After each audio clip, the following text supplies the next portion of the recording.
देखिए, जब स्ट्रोक आता है, पैरालिसिस होता है या कोई इस्केमिक स्ट्रोक जैसा आता है, हाथ पैर में पावर चले जाने के बाद, ठीक है, इसमें पावर नहीं रह जाता। ठीक, सबसे बड़ी बात है, देखिए हम इसको 3 ग्रेड में भी लेके चलेंगे। ठीक, जब एक पावर नहीं रहता है तो क्या एक्सरसाइज कराते हैं, थोड़ा बहुत पावर आने के बाद किस तरह से हम जल्दी से रिकवरी कराने में क्या कर सकते हैं, और नॉर्मल कितने नंबर के बाद ही हो जाएगा। नंबर से मतलब ये है कि 3 ग्रेड मैंने बताया, इसमें ये तीसरा वाला था। ठीक है, रेजिस्टेंस एक्सरसाइज कैसे हम करा सकते हैं। ठीक, ताकत एफर्ट वाला क्या करवाएं मरीज से कि उसके पास पावर जल्दी से जल्दी आ जाए। ठीक, सबसे पहले हम काम करेंगे बड़े मसल्स पे। जो बड़ा मसल्स मतलब कि ये थाई की मसल हो गई, काफी लंबी चौड़ी मसल है ना, तो इसको लेके हम चलेंगे ताकि मसल में जल्दी जल्दी पावर आ जाए। ठीक है, आइए इधर आइए आप।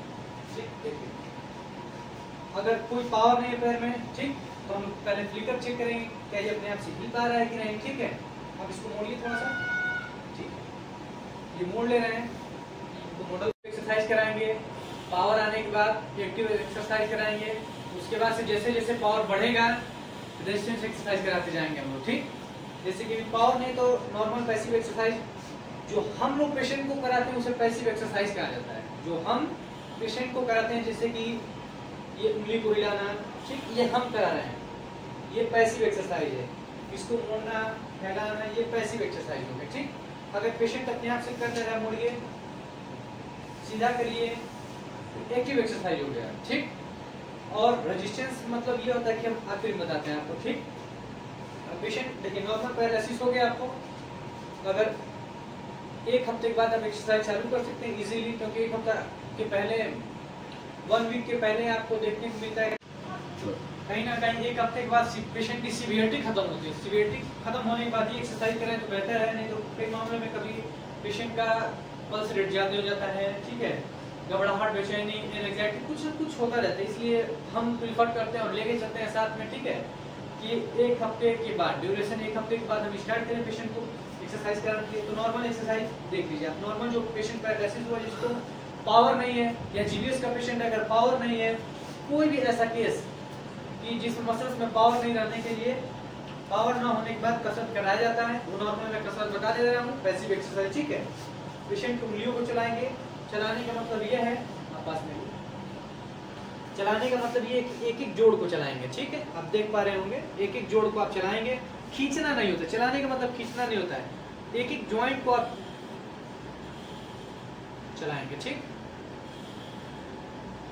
चलाने के बाद, ठीक है, फिर उसको आप एंकल जॉइंट पे ज्यादा ध्यान देंगे, क्योंकि अक्सर एंकल जॉइंट में स्टिफनेस आ जाता है। ठीक, अकड़न आ जाता है, स्टिफनेस का मतलब अकड़न आ जाता है पैर में। ठीक है, तो आप ये करके चलेंगे। ठीक है, ताकि पेशेंट में टेंडन एक्लाइज हो, इसकी टाइट ना होने पाए, क्योंकि टाइट हो जाएगा तो पेशेंट चलेगा तो एडी उसका उठ जाएगा, इससे बचाव करना है। ठीक है, ये करना है। ठीक, पैर को मोड़ना है, पूरा सीधा करना है, पूरा मोड़ना है, पूरा सीधा करना है, रेंज फुल रहना चाहिए। देखिए एफर्ट लगाने की बिल्कुल जरूरत नहीं है, और झटके से आप लोग नहीं छोड़ सकते इसे, नहीं तो नी जर्क होगा, फिर बाद में आफ्टर ट्रीटमेंट, आफ्टर रिकवरी के बाद नी जॉइंट में पेन होने लगेगा। ठीक है, तो इसके लिए आप नॉर्मल मोड़े और नॉर्मल फैलाएं। ठीक, इसको पेट में चिपकाएं, सीधा करें।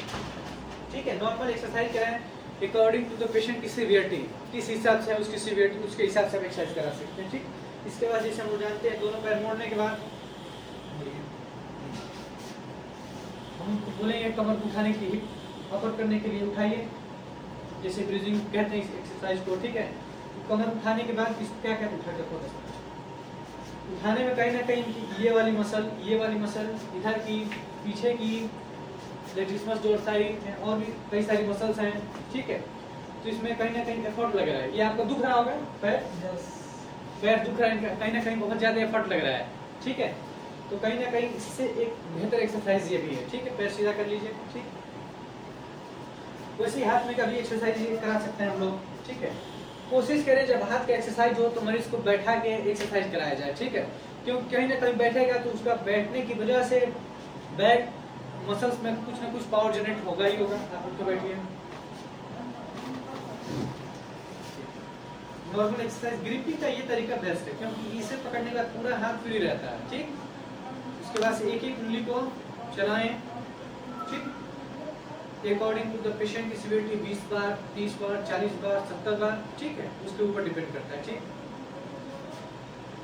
एंकल जॉइंट नहीं, रिस्ट जॉइंट को चलाना है, ठीक, आराम से मोड़ना, फैलाना, मोड़ना, फैलाना, ठीक है। ये पैसिव एक्सरसाइज मैं करा रहा हूँ तो ये पैसिव एक्सरसाइज हो गया, जैसे मैंने बताया पहले। ठीक, बांह को उठा के थोड़ी देर रोकना, ठीक। अगर ये आप ये नहीं करते हैं, रोकते नहीं ऊपर उठा के, तो रेंज कहीं ना कहीं रह जाता है, तो बाद में पेशेंट का हाथ उठाने बहुत पेन होता है। मैं आपको कभी नेक्स्ट वीडियो में दिखाऊंगा भी, ठीक है, क्योंकि बांह उठाने के बाद बहुत पेन होता है शोल्डर जॉइंट में, क्योंकि स्टिफनेस आ जाता है बांह ना उठाने की वजह से। हमेशा ये ध्यान दें, एक हफ्ता खत्म होते होते आप एक्सरसाइज स्टार्ट करते हैं, ठीक है। अब मैं बात करने वाला हूँ एक्टिव एक्सरसाइज के लिए, ठीक है। आप फिर से लेट जाइए साइड। अब इसको हम बोलेंगे, अपने फिंगर को चलाइए, फिंगर को चलाइए, फिंगर को चलाइए। आप इस पे जूम करके दिखाइए। हाँ, ये खुद से फिंगर को चला रहे हैं, ठीक है। अगर ये खुद से फिंगर चला रहे हैं तो कोशिश करें कि ज्यादा से ज्यादा ये करवाएं आप, ठीक है। अगर एक्टिव मतलब पावर आ जा रहा है तो, ठीक। उसके बाद एंकल जॉइंट को कोशिश करें चलाने के लिए। ये वेरी गुड, बहुत बढ़िया, ठीक है। पैर मोड़िए, सीधा करिए, मोड़िए, सीधा करिए, पेट पे चिपकाइए पैर मोड़ के, शाबाश, वेरी गुड, ठीक है। देखिए ये एक्टिव हो गया, जो अपने आप से इन्होंने किया। हर एक जॉइंट को चलाते रहना ताकि स्टिफनेस ना आए इसमें, ठीक। अब मैं बताने वाला हूँ सबसे बेस्ट और सबसे अच्छा वाला, ठीक है। ये रेजिस्टेंस एक्सरसाइज, इसमें पेशेंट का ताकत लगता है, ठीक है, मसल की पावर 30 बढ़ जाएगी, ठीक। इसलिए, ठीक, हम क्या करेंगे, एक एंकल जॉइंट को मोड़ देंगे, एंकल जॉइंट को मोड़ देंगे, ठीक है। पेशेंट को बोलेंगे कि आप मेरे हाथ को धक्का मारिए, धक्का मारिए। ये देख पा रहे हैं पेशेंट अपना एफर्ट लगा रहा है, पूरा पूरा ताकत लगा रहा है, ठीक है। तो कहीं ना कहीं मैं रोक रहा हूँ तो आपको ताकत ज्यादा लग रहा है, आपका ताकत इनका ज्यादा लग रहा है, ठीक है। धक्का मारिए आप, तो इसमें मसल्स की पावर जल्दी गेन हो जाएगी पेशेंट की, ठीक।